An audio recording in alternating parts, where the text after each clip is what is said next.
Salut à tous, c'est Laurent et bienvenue dans ce tour d'horizon des nouveautés de la version Affinity 2.4. Ces nouveautés vous êtes présentées sur principalement deux logiciels, donc Affinity Publisher et Affinity Designer. Et pour Affinity Photo, eh bien, il y a quelques nouveautés, mais il me semble très peu utile de les évoquer. Et vous savez quoi? Ce matin, j'ai vraiment la niaque, j'ai la pêche! Donc du coup, eh bien, on va commencer par la première nouveauté qui est l'alignement sur un objet clé.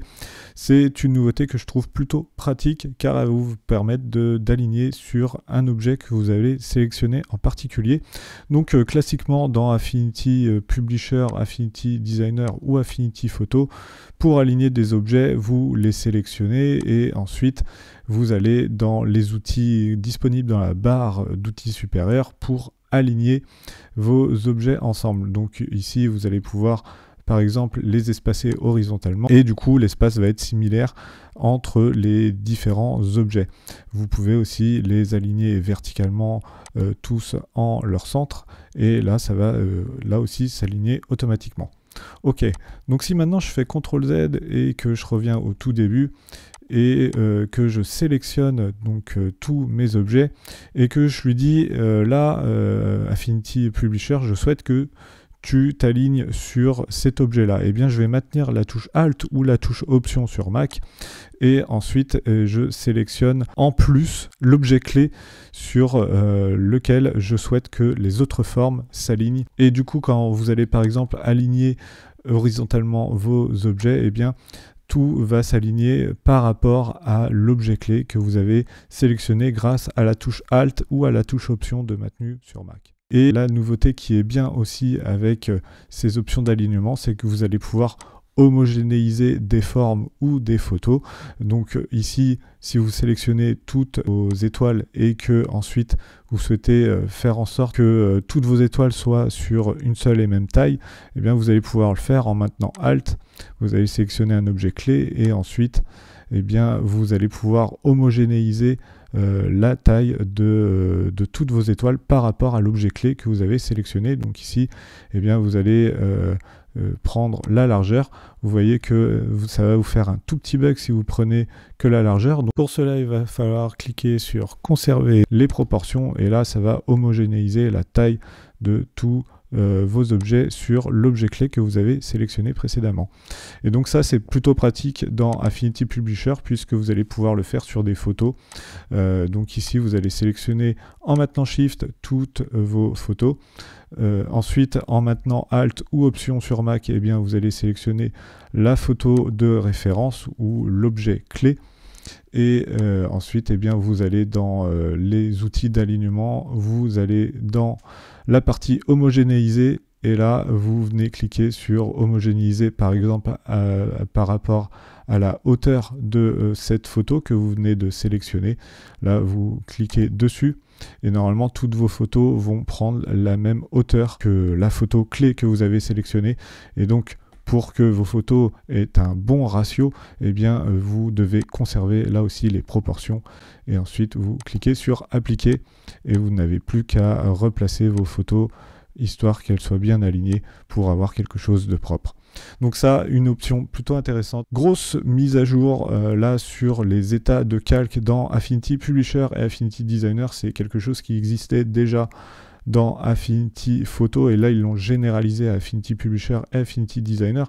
Et pour bien comprendre le principe d'état des calques, eh bien, je vais vous faire un petit exemple dans Affinity Designer. On se retrouve maintenant dans Affinity Designer pour expérimenter les états de calque. Donc pour expérimenter cela, eh bien, vous allez dans Fenêtre et vous cliquez sur État et là vous avez le panneau État qui apparaît. Ensuite, dans ce panneau État, eh bien, vous avez des requêtes. Donc ça, ce sont tous les éléments que vous allez pouvoir appeler ou sélectionner ou montrer ou cacher pour ensuite leur donner un état capturé. Donc l'état capturé, ça sera ce que vous allez voir au final qui sera caché, visible ou sélectionné. Et ensuite, vous avez l'étendue. Donc là, vous pouvez être sur la sélection ou le document en entier. Pour rester simple, on va le faire sur le document en entier, histoire que vous compreniez le principe assez rapidement.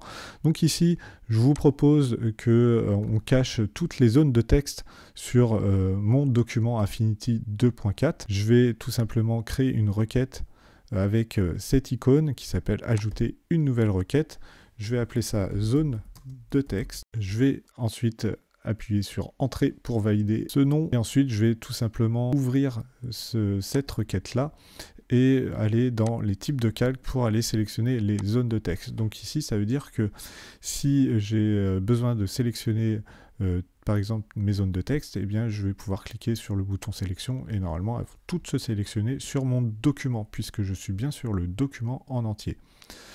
Je vais aussi pouvoir les masquer par exemple, et donc là on n'a plus du tout de zone de texte de visible sur tous les modèles, donc ça peut être plutôt pratique si on veut faire différents types de modèles. Un type de modèle classique avec du texte et avec toute la disposition qu'il faut, et un autre modèle sans texte par exemple. Ça peut être pas mal pour pouvoir varier les différentes mises en page et les exporter ensuite. Donc ici, dans ma requête, eh bien, je suis allé chercher mes zones de texte et dans mon état capturé, eh bien, je vais faire un état capturé de documents avec les textes visibles et les textes non visibles. On va faire un nouvel état capturé. Donc ici, c'est zone de texte. OK. Et ensuite, on va pouvoir faire un autre état. Donc on fait ajouter un nouvel état capturé et là, on fait zone de texte, masque. Et donc normalement ici, si j'active le premier état capturé, j'ai mes textes qui apparaissent. Si j'active mon état capturé de texte masqué, eh bien normalement là, elles sont masquées et elles disparaissent. Donc voilà, j'ai essayé de faire hyper bref, hyper synthétique, mais expérimenter vraiment cette nouvelle fonctionnalité dans Affinity Designer et Affinity Publisher, c'est extrêmement pratique. Autre mise à jour plutôt importante dans Affinity 2.4, c'est l'export en DWG et en DXF. Ça c'était plutôt important de le rajouter je trouve, et c'est pas trop tôt, ils auraient pu le faire dès le début quand ils ont annoncé qu'on pouvait importer du DXF et du DWG. C'était logique de pouvoir en exporter aussi. Donc pour exporter un DWG c'est très simple, hein. Vous pouvez sélectionner un dessin vectoriel, ensuite vous faites fichier exporter et vous allez choisir DXF ou DWG. À noter que si vous êtes dans Affinity Publisher, eh bien vous allez peut-être avoir un petit bug sur la zone de sélection que vous allez pouvoir activer ou non pour l'export. Il se trouve que en faisant plusieurs essais, eh bien, à un moment donné, je n'avais soit que toutes les pages ou la page active et je n'avais pas du tout zone de sélection ou sélection uniquement. Donc à voir, des fois il y a des petits bugs encore, donc j'espère que ça va être amélioré un peu plus tard. Puis vous avez bien sûr les pré-réglages, donc ici DWG avec conserver les vecteurs et du coup eh bien normalement vous avez tout ce qui concerne les vecteurs qui est mis à jour. Fait intéressant, vous pouvez appliquer une échelle de dessin, donc ça c'est plutôt pas mal quand vous voulez faire des dessins à échelle 1 pour des découpes laser par exemple, ça vous permettra vraiment de conserver la bonne taille réelle du dessin. Ce qu'on peut voir aussi, c'est qu'on peut exporter dans différentes versions de DXF ou DWG, dans les versions AutoCAD. Et si on se met sur le DXF, il y a quelque chose qu'on peut déplorer, c'est qu'on n'a pas forcément les polylignes qui sont disponibles. Alors à voir ce que ça peut donner maintenant dans un logiciel de découpe professionnel comme un plotter numérique ou une découpe laser ou une découpe plasma ou même un graveur laser sur bois, et bien à voir ce que ça peut donner maintenant en test. Donc voilà, si parmi vous il y a quelques makers ou des personnes qui travaillent dans l'industrie métallurgique et qui utilisent Affinity, et bien n'hésitez pas à me faire un petit retour en commentaire. Et la dernière nouveauté que je trouve plutôt intéressante, c'est d'avoir pu coupler donc l'outil déplacé avec l'outil nœud. Donc maintenant vous avez une petite fonctionnalité qui est plutôt pratique quand vous venez sélectionner une forme vectorielle. Et bien si vous avez l'outil déplacé d'activer et que vous double-cliquez sur cette forme là, vous passez directement avec l'outil nœud, et si vous double-cliquez une nouvelle fois, et bien vous repassez avec l'outil déplacé. Donc ça c'est plutôt un gain de temps plutôt que de tout le temps avoir à appuyer sur A.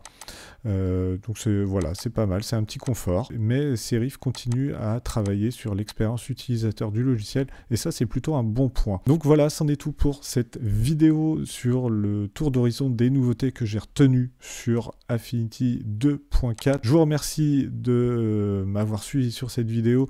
Si vous avez aimé, eh bien, laissez-moi un petit commentaire, un petit pouce levé en l'air. Et puis, laissez-moi, bien sûr, en commentaire les nouveautés que vous avez le plus appréciées. Voilà, le PNG 32 HDR qui n'est pas forcément compris par tout le monde. Si vous souhaitez en parler, eh bien, vous pouvez en parler ici. Et je me ferai un plaisir de vous donner mon avis dessus. Je vous dis à plus tard, c'était Laurent. À plus, ciao ciao.